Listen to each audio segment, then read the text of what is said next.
नमस्कार, मी विनोद पाटील, संचालक ओम साईराम कृषी सेवा केंद्र आबोना, विसापूर, बोरगाव, पिंपळा. संचालक महाराष्ट्र राज्य कांदा उत्पादक संघटना, पीक मार्गदर्शक संचालक महाराष्ट्र राज्य. मित्रांनो, हा व्हिडिओ खूप डिले झाला. थोडंसं कामाच्या धावपळीमुळे मी व्हिडिओ बनवू शकलो नाही, थोडा लेट झाला, त्याच्याबद्दल माफी मागतो. मित्रांनो, आजचा व्हिडिओ जो बनवतो, पहिला व्हिडिओ आपण लागवडीपूर्वी काय काय टाकायचं आणि लागवडी कशा पद्धतीने करायचं आणि त्याच्यात बीजनाशकचा काय काय रोल होता ते सांगितला होता. आणि मित्रांनो, आत्ता जो व्हिडिओ बनवतो आपण, आजचा व्हिडिओ, तर तणनाशक वापरताना काय काळजी घेतली पाहिजे, तणनाशक कुठलं वापरलं गेलं पाहिजे आणि तणनाशक मारल्यानंतर कुठला डोस टाकायचा, याच्यावर आपण व्हिडिओ बनवतोय. आणि मित्रांनो, बऱ्याच मागच्या व्हिडिओमध्ये किंवा 1.5 महिन्याआधी मी सांगितलं होतं की हरली जी कांदा लागवड आहे त्याची मर होणार आहे, तर दुबार पाण्याला तुम्ही कॉपर मिक्स सोडून घ्या. ते सोडूनच घेतलं पाहिजे मित्रांनो. का ती रोपांचे थोडासा मूळ होतं, मूळ कूच आधीच रोपांमध्ये झालेले होते, म्हणजे इफेक्टेड रोपं होते आणि ते आपण लागवड केलेली आहे, त्याच्यामुळे हा प्रॉब्लेम येणार आहे. त्याच्या आधी प्रिव्हेंटिव्ह म्हणून ती काळजी घेतली गेली पाहिजे. त्याच्यासाठी कॉपर ह्युमिक सोडलं गेलं पाहिजे. 200 लिटर पाण्यासाठी अर्धा किलो कॉपर म्हणजे 500 ग्रॅम कॉपर आणि ह्युमिक 250 ते 500 ग्रॅम 200 लिटर पाण्यात करून पाट पाण्यात सोडू शकता किंवा ड्रिपनं सोडलं तरी अडचण नाही. मित्रांनो, आता तणनाशक कधी मारावं आणि कुठल्या वातावरणात मारावं. आता थंडी खूप प्रमाणात आहे. 18 ते 21 दिवसात तणनाशक मारणार आहेत, त्याच्यापेक्षा लेट न गेलेलं चांगलं. तर मग तणनाशक मारताना थंडी जास्त असल्यामुळे कोरड्यात तणनाशक मारा. का? जमीन ओली जर असेल तर गारवा खूप प्रमाणात तयार होईल आणि तण मारायला थोडासा प्रॉब्लेम येईल. तर त्याच्यामुळं तणनाशक मारताना कोरड्यात मारा. तणनाशक मारून तुम्ही खताचा डोस टाकून पाणी भरू शकता, काय अडचण नाही. तणनाशकामध्ये तुम्ही जर तुमचं लांब पानाचं खूप तण असेल किंवा गोल पानाचं तण आहे तर तुम्हाला गोल आहेच, कुठल्याही कंपनीचं ऑक्झिफेन आहे ते घेऊ शकता. बाकीच्या तुम्हाला जर लांब पानाचं खूप प्रमाणात तण असेल, लवळं हराळं हे असेल तर सिंचंटा कंपनीचं फ्युजिलेट घेऊ शकता, बीप सुपर घेऊ शकता किंवा मग टेफू घेऊ शकता किंवा मग एजिल आहे, लांब पानासाठी एजिल आहे. त्याच्यानंतर 10% जे टर्गा म्हणतो आपण, ते बऱ्याच प्रमाणात मार्केटमध्ये आहे. आणि ज्या पुड्या टाकतो आपण, गव्हाच्या पुड्या कांद्यामध्ये दुसरी आणला आहे आपण, बरीचशी मंडळी काँग्रेस मरा म्हणून त्या पुड्या टाकते, पण मग त्या पुड्यांचं काम लांब पानाला चांगलं काम करतात त्या पुड्या. तर मग तो गैरसमज आहे, पण ठीक आहे. बरीचशी मंडळी म्हणते की रिझल्ट येतोय आणि बरेचसे लोक म्हणत आहे की काँग्रेसला हे टाकल्यानंतर रिझल्ट येतो, ते टाकल्यानंतर रिझल्ट येतो. फक्त खर्च वाढवण्याचा प्रकार आहे, जास्त खर्चात पडू नका.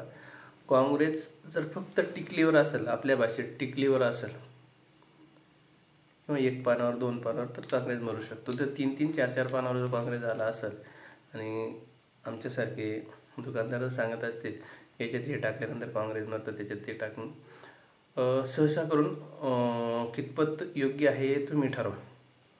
आम्हाला काय काम आहे, आमचे उद्योगच ते आहेत, आमचा धंदाच तो आहे, आम्हाला ते सांगणंच आहे. आणि माझं तर वैयक्तिक म्हणणं आहे, तर टिकलीवर काँग्रेस असेल तर मरू शकतं. कारण काँग्रेसची अशी सिस्टीम आहे, काँग्रेस जेवढं वरती वाढतं त्याच्यात 3 पट खाली वाढतं. ते समजा वरती 2 पानं निघालं तर ते कमीत कमी एवढी मुळी खाली जाते त्याची.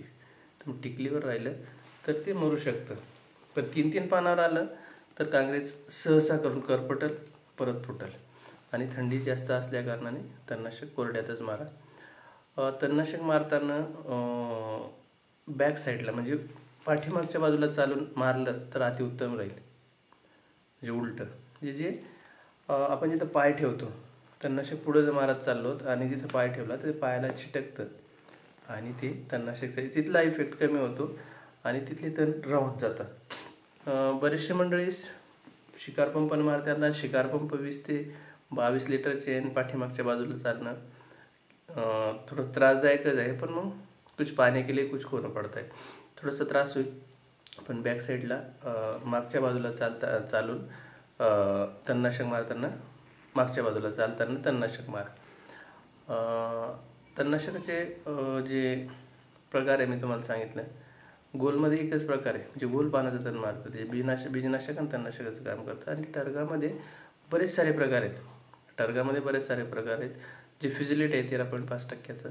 लांब पानाचे तणनाशक मारण्यासाठी बरेचसे प्रकार आहेत, ते तुम्ही वापरू शकता. तुमच्या वावरात लवळ हराळा असेल तर फिजिलिट वापरू शकता. टेपू आहे, विप सुपर आहे, बरेचसे तणनाशक आहेत. तणनाशक मारल्यानंतर जो डोस टाकायचा आपल्याला, एकरी 10-26-26 दीड बॅग. नाही 10-26 अवेलेबल झालं 14-35-14 दीड बॅग. नाही 14-35-14 अवेलेबल झालं 12-32-16 दीड बॅग एकरी. त्याच्यात आपल्याला सिलिकॉन टाकायचे 9 ते 10 किलो. कुठल्याही कंपनीचं, चांगल्या कंपनीचं सिलिकॉन टाकायचे. खूप महागडं सिलिकॉन टाकू नका. क्वालिटी कमी रेटमध्ये पण खूप चांगल्या कंपन्या चांगली क्वालिटी देतात. त्याच्यानंतर आपल्याला पावडरमधलं सल्फर टाकायचं त्याच्यात 4 किलो. जर टेक्नोजेड किंवा जिंदा ज्याच्यात सल्फर प्लस झिंक आहे असं जर भेटलं तर अतिउत्तम. ते 4 ते 6 किलोपर्यंत तुम्ही टाकू शकता. आणि त्याच्यात आपल्याला थोडासा युरिया टाकायचा. युरिया का टाकायचं मित्रांनो, आता बरीचशी मंडळी म्हणत उन्हाळा कांद्याला युरिया योग्य आहे का, तर युरिया योग्य आहे, पण योग्य प्रमाणात गेल्यानंतर योग्य आहे असं मला वाटतं. एकरी 10 ते 15 किलो युरिया गेला तर अडचण नाही. मग झालं 10-26-26 किंवा 14-35-14 किंवा 12-32-16 दीड बॅग एकरी. त्याच्यात आपल्याला सल्फर टाकायचे पावडरमधलं, त्याच्यात टेक्नोजेड वगैरे सल्फर प्लस झिंक असेल ते चालेल 4 ते 6 किलो. त्याच्यात आपल्याला सिलिकॉन टाकायचे जे 10 किलोच्या आसपास एकरी टाकायचे. आणि त्याच्यात थोडासा युरिया, बस एवढा डोस टाकायचा आहे. हा डोस झाल्यानंतर मित्रांनो पाणी भरायचे. आणि बरीचशी मूळकूज आहेच, मूळकूज तिसऱ्या पाण्याला बऱ्यापैकी जाणवते. तर मग त्याच्यानंतरचा जो स्प्रे घ्यायचा आहे आपल्याला, तो स्प्रे कुठला घ्यायचा आहे, स्प्रेमध्ये आपल्याला जायचं आहे फॉलिओ गोल्ड, सिंचंटा कंपनीचं फॉलिओ गोल्ड 1-2 घ्यायचे. त्याच्यात आपल्याला इसाबियॉन घ्यायचे, सिंचंटा कंपनीचं इसाबियॉन 1-2 घ्यायचे. किंवा बायरचं ॲम्बिशन घ्यायचं आपल्याला 1-2, किंवा आपल्याला बायोविटा घ्यायचे 1-2. फॉलिओ गोल्ड, बायोविटा किंवा इसाबियॉन किंवा ॲम्बिशन. आणि त्याच्यात आपल्याला कीटकनाशक टाकायचं आहे ॲसिपिटिमिडा. ॲसिपिटिमिडा जसं काय स्टार पॉवर नावाने येतं, लान्सर गोल्ड नावाने येतं, बऱ्याचशा कंपनीचं येतं. 1-1.25 ते घ्यायचे, चांगलं स्प्रेडर घ्यायचे आणि तो स्प्रे ओल्यात मारायचा, म्हणजे तुमची मूळकूज वगैरे बी थांबा. बऱ्याचशा मित्रांना फॉलिओ गोल्ड मिळायला अडचण होईल, तर मग त्या मित्रांसाठी मी ऑप्शन सांगून ठेवतो. 35% मेटॅलेक्झिल घ्यायचं 1-1.5 35% मेटॅलेक्झिल.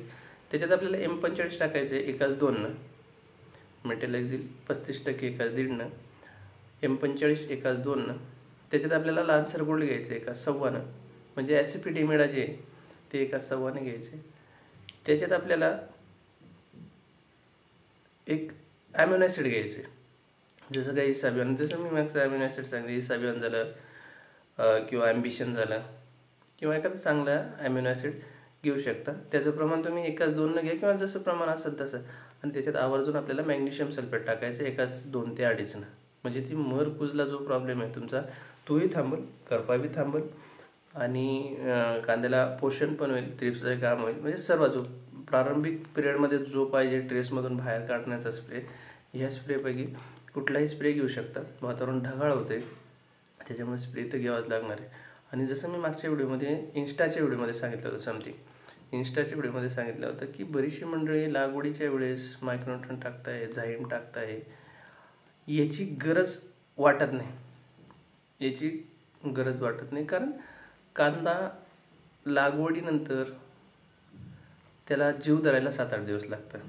12-13 दिवसात थोडंफार आपटेकला चालू करतं आणि तुम्ही फर्स्ट स्टेजला मायक्रोन्यूट्रन टाकण्याची गरज नाही. तर मग मायक्रोन्यूट्रन टाकायचं असेल तर पुढच्या डोसमध्ये मायक्रोन्यूट्रन टाकू शकता. पण बरेचसे मित्र आता शेतकरी बांधव स्प्रेमध्येच मायक्रोन्यूट्रन घेत आहेत.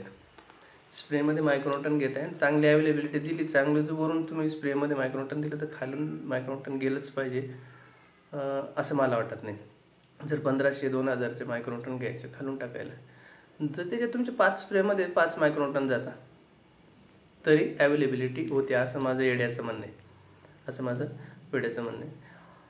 आणि राहिला विषय ह्या वर्षी खर्च करू नका असं म्हणणार नाही मी, कांद्याला जीव लावू नका असं म्हणणार नाही, जीव लावाच, पण एक लिमिटेड खर्च ठेवा. लिमिटेड खर्च का ठेवा की वातावरण खूप मोठ्या प्रमाणात अपडाऊन होणार आहे फेब्रुवारीपर्यंत. जर फेब्रुवारीपर्यंत म्हणजे जे नको आहे ते पण आपण जमिनीत टाकून ठेवायचं आणि वरून स्प्रेलाही खर्च करायचं. मग जमिनीत टाकताना थोडंसं लिमिटेड, जे पाहिजे तेच टाकू नका हे म्हणत नाही, जेवढं पाहिजे तेवढंच द्या. त्याच्या व्यतिरिक्त देऊन विनाकारण जमिनीमध्ये फिक्स होतं, दुसरं काय होतं, आणि त्याच्याने जमिनीचं खराब होतो. जेवढं पाहिजे तेवढंच टाका, जे पाहिजे तेच टाका. विनाकारण त्याने टाकलं म्हणून मी टाकतो, ते मला याने सांगितले म्हणून मी टाकतोय, त्याच्या नादी लागू नका. दुकानदार आम्ही काय, आमचं काम असते, मागच्या याच्यात बी बोललो मी, आमचं काम असते, आमचा धंदा आहे, पण आमचंही किती ऐकायचं हे तुम्ही ठरवा. बऱ्याचशा मंडळीला राग येतो माझ्या बोलण्याचा, माझे व्यावसायिक बांधव आहेत किंवा माझे बरेचसे माझ्या धंद्याशी निगडीत जेवढे लोक आहेत त्यांना माझ्या बोलण्याचा राग येतो, पण मी पहिले शेतकरी नंतर दुकानदार. तर मित्रांनो, स्प्रे बऱ्याच प्रमाणात काढावे लागणार आहेत, त्याच्यामुळं जमिनीत खूप खर्च करण्यापेक्षा, विनाकारण खर्च करण्यापेक्षा तो आपण वरून खर्च करू. वातावरण बदललं म्हणजे स्प्रे घ्यावा लागणार आहेत. यावर्षी थ्रिप्स भरपूर प्रमाणात त्रास देणार आहे. डावणी शेवटच्या टप्प्यात खूप त्रास देणार आहे तुम्हाला, डावणी करपा खूप त्रास देणार आहे. त्याच्यासाठी स्टेप बाय स्टेप जा, साध्या आतापासून चालू करा, मग हायर जा. पहिलेच हायर मॉलिक्यूल मानू नका, नंतर त्रास होणार आहे.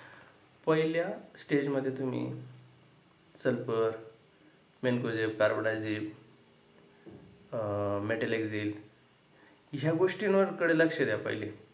जास्त हायर लोक पहिल्या स्प्रेला स्ट्रॉबेलिंग वगैरे जातात, चुकीची पद्धत म्हणू नाही शकत, पण मला वाटतं स्ट्रॉबेलिंग वगैरे पहिल्या स्प्रेमध्ये नको. पहिला स्प्रे स्टेप बाय स्टेप जा, रिझल्ट चांगले येतील. चांगल्या कीटकनाशकांचा वापर करा, चांगले म्हणजे ते पण स्वस्तात आणि चांगली खूप कीटकनाशक आहेत, त्यांचा वापर करा. स्टेप बाय स्टेप मायक्रोन्यूटनचे स्प्रे जाऊ देत चला. पुढचा एक डोस सांगणार आहे मी 3 वेळा. मी पहिल्या व्हिडिओमध्ये सांगितलं, आपण ह्यावेळेस म्हणजे माझी पद्धत आहे, मी NPK 3 वेळा डिवाईड करतो, कारण अवेलेबिलिटी त्या मापात भेटली पाहिजे, जसं पाहिजे तसं आपल्याला कांद्याला देता आला पाहिजे. सल्फर 3 वेळा ठेवणार आहे, काळोखी बी आणि आपटेक चांगलं राहील, फॉस्फरस पोटॅशचे आपटेक चांगलं राहील. त्याच्यानंतर चाळीतले म्हणजे जे कांद्याला कोजळे लागतो त्याच्यापासून बी बचाव होणार आहे. त्याच्यानंतर जे कांद्यात सड होते त्याच्यापासून बी बचाव होणार आहे. कांद्यातला तिखटपणा चांगला वाढणार आहे. फॉस्फरस पोटॅश वाढल्यानंतर फुटवे चांगले होणार आहे. फुटवे चांगले झाले म्हणजे आपोआपच फुगवण चांगली होणार आहे. फुगवण चांगली झाली आणि चांगल्या पद्धतीने फुगवण झाली, पोटॅश कायम अवेलेबल राहिलं तर मग स्टोरेज क्वालिटी वाढणार आहे, म्हणजे त्याचा घट्टपणा वाढणार आहे, त्याच्यामुळे आपोआपच स्टोरेज क्वालिटी वाढणार आहे. मित्रांनो, ह्यावर्षी वातावरण खूप खराब राहणार आहे. चाळीत कांदा गेला तेव्हा आपला असं म्हणू. आणि राहिला विषय, खर्च करू नका असं नाही म्हणत मी, पण थोडासा विचारपूर्वक खर्च व्हावा यावर्षी असं मला वाटतं. एक दुकानदार नात्याने, एक शेतकरी या नात्याने मी तुम्हाला सांगतोय. तुम्हाला काही अडचणी कांद्या पिकाबद्दल किंवा भाजीपाला पिकाबद्दल तर मी तुम्हाला नक्कीच मदत करेल. आणि ज्यांची भाजीपाला पिके, ज्यांची टोमॅटो आहेत आणि टोमॅटोमध्ये जे आक्सा येण्याचं काम चालू आहे, बरेचसे लोक आज फोनवर बोलले की व्हायरस आला. तो व्हायरस नसून अतिथंडीचा प्रकार आहे. स्वतः झाड त्याचं थंडीपासून रक्षण करत आहे. जसं मी कोट घालून बसलो थंडीमुळं, तसं झाड पण स्वतःचं रक्षण करण्यासाठी काहीतरी हे करतं, त्याच्यामुळे ते पानं ओळलेलं राहतं. त्याच्यामुळं चांगल्या मायक्रोन्यूटन वरून स्प्रेला द्या, फॉस्फरस पोटॅश वरून अवेलेबल करून द्या, खालून मायक्रोरायझा निमॅटोडसाठी काहीतरी सोडत राहा, खालून पण फॉस्फरस पोटॅश व्यवस्थित अवेलेबल करून द्या. काही अडचणी येणार नाही. अधूनमधून कीटकनाशक मारत राहा. मित्रांनो, आपली जी नवीन सिस्टीम आहे इंस्टाला, बरेचसे लोक खूप प्रेम देतात. इंस्टाला रोज एक नवीन व्हिडिओ टाकतो आपण आणि त्याच्यापासून छोट्या गोष्टी काय होणार लोकांपर्यंत पोहोचवण्याचा प्रयत्न करतो. तुम्हाला काही अडचण असेल, माझे व्हॉट्सअप ग्रुप आहेत, फेसबुक आहे, इंस्टा आहे, तुम्ही नक्कीच काही अडचणी असतील तर मांडू शकता. धन्यवाद.